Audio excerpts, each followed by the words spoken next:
There is an outbreak of smiling death syndrome at my university. I'm pretty sure it's about to get my family.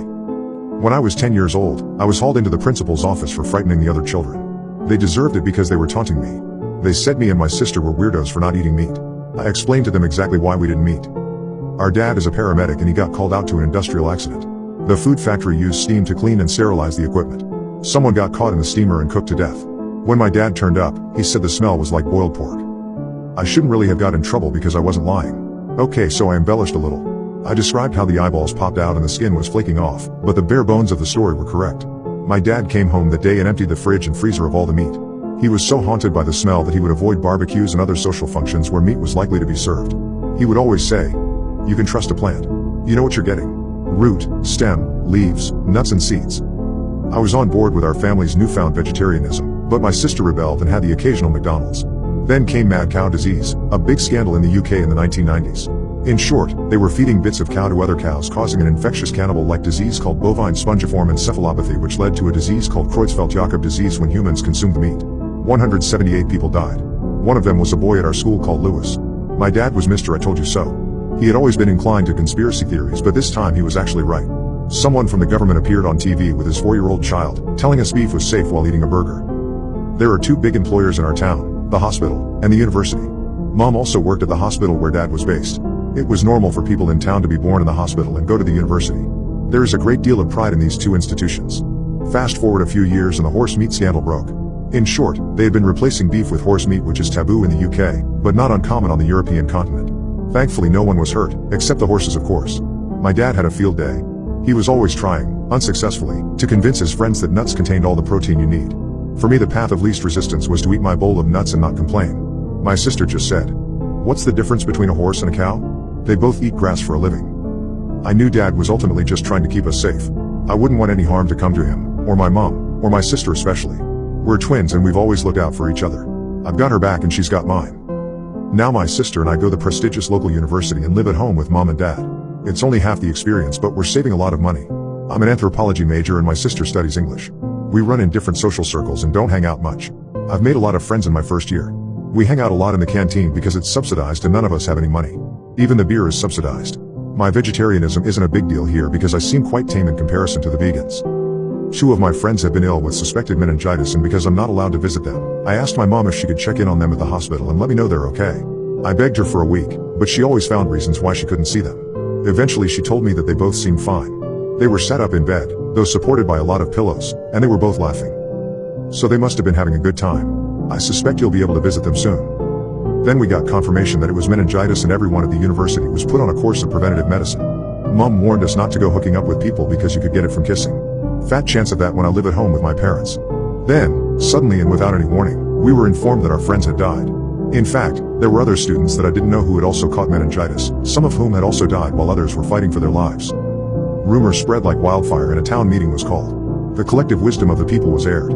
Then my dad, the conspiracy nut, got up and spoke. "We've seen this before. With mad cow disease and then the horse meat scandal. I'm telling you, it's in the food. The government are lying to us." Dad was shouted down. People were concerned for the young people and needed real solutions, not his ravings. I was so embarrassed to be seen with him. When we got home, he was pacing up and down the kitchen muttering to himself. No one wants to besmirch the good name of the infallible university or the flawless hospital. The mayor's on the board of both and he likes a kickback. I've seen them taking the bags out back from the incinerator. Everyone wants to make a quick buck. I went to bed on an empty stomach. I couldn't stand to be around my dad, especially now another friend had been taken ill. I did my usual trick of begging Mom for updates, which again she was reluctant to give. I threw myself into study by way of a distraction. Anthropology majors like myself like to study Papua New Guinea a lot because of the abundance of tribes. I had decided I wanted to do my thesis on one of these tribes. I couldn't afford to travel there myself, so naturally I hit the library and spent countless hours lost down rabbit holes on the internet. Obviously, I was macabrely drawn to the stories about cannibalism. When my mom failed to bring me news about my friend, me and a few of my classmates hatched a plan to find them ourselves in the hospital. Dozens, perhaps hundreds of students had been trying to get in and talk to their friends. We were receiving no news from them. It didn't make sense.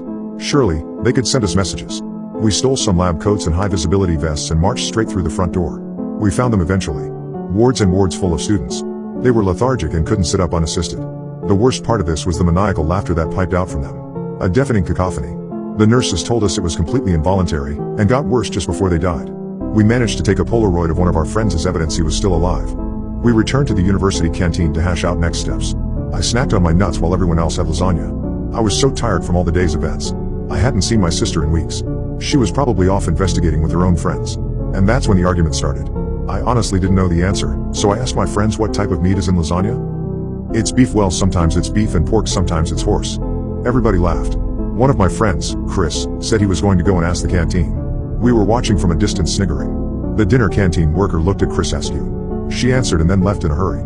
He came back and he said, as we all suspected, it's horse meat. Everyone laughed again, but the consensus was that it must contain some pork because it tasted porky. We agreed to meet back in the morning. I went to the library to study. I learned about people in Papua New Guinea who got a disease called kuru, or smiling death syndrome, which was ultimately caused by cannibalism. My mind made an almost unutterable connection. What was really in that lasagna? The next morning, we all met up at the canteen. Everyone except Chris, that is. A few people had messaged him, but he wasn't messaging back. He probably slept in. Everyone was joshing each other as per usual. Some students on a separate table were arguing over their breakfast. All I'm saying is that's some funny looking bacon. Yeah, what part of the pig is that? I told my friends what I suspected was in the lasagna. I knew it wouldn't get a great reception. It was disgusting and absurd. But the facts were undeniable. Then we got a group message from Chris. Friends, I have been detained. They say I know too much. They say I will be formally questioned at the station where presumably they will take my phone. I'm in the back of the police van now. They say people have jobs and families to support. It doesn't make any sense. They say the university and the hospital cannot fall into disrepute. That they are getting too much heat for the current outbreak of meningitis. The university is being accused of not doing enough to stop its spread and the hospital of not doing enough to treat the students. They mentioned the canteen and me asking too many questions.